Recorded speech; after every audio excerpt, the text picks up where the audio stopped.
Hello guys, for today's video is-share ko sa inyo yung experience ko sa pag-audition ng PBB. This Char, is vlogger John yan. Ryan. So, first time ko to guys na audition sa PBB. Thankfully, dito my audition sa Pacific Mall, Cebu. Shout out nga kay pala kay G sa ng vlogger sa Kasabay yung ka-workmate ko kasi gusto niya mag-audition din. Actually, ako lang yung gusto mag-audition pero in-encourage ko siya na mag-audition din para may kasama. Ito na nga guys, yung pila sa while nag-audition kami papasok sa mall. Napakaraming nag-audition guys, mga like ang edad kasi 16 to 32.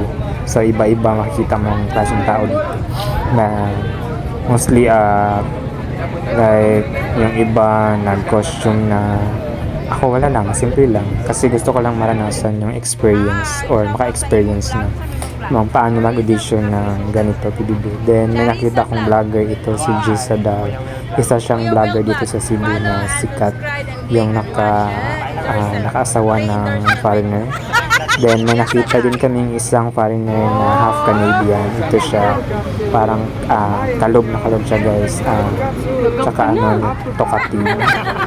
Hindi commingle with us. So yan yung favorite song daw niya. Siya daw nag-compose ng kanta na niya na Santong Herbal Capsule.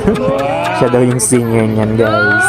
At natawa lang kami kasi nagpaka-talkative niya at friendly sa amin na kapwa na nag-audition.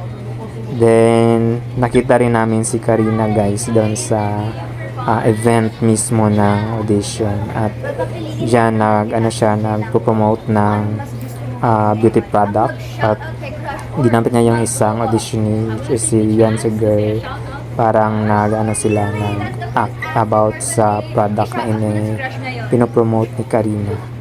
And I think yung babae niyan guys is nakuha na sa first level ng elimination round sa PBB. At kami naman dyan guys ay tapos na at sad to say hindi kami natanggap sa first elimination round. Kaya yan na lang, video na lang behind the scene of filming the promotion product of Karina Bautista. Isa siya sa mga ex-PBB sa bahay ni Kuya guys. At yun lang po guys, thank you for watching. I found new friends nga pala. Yan ang pinakamagandang experience ko during sa audition sa PBB. Thank you for watching guys.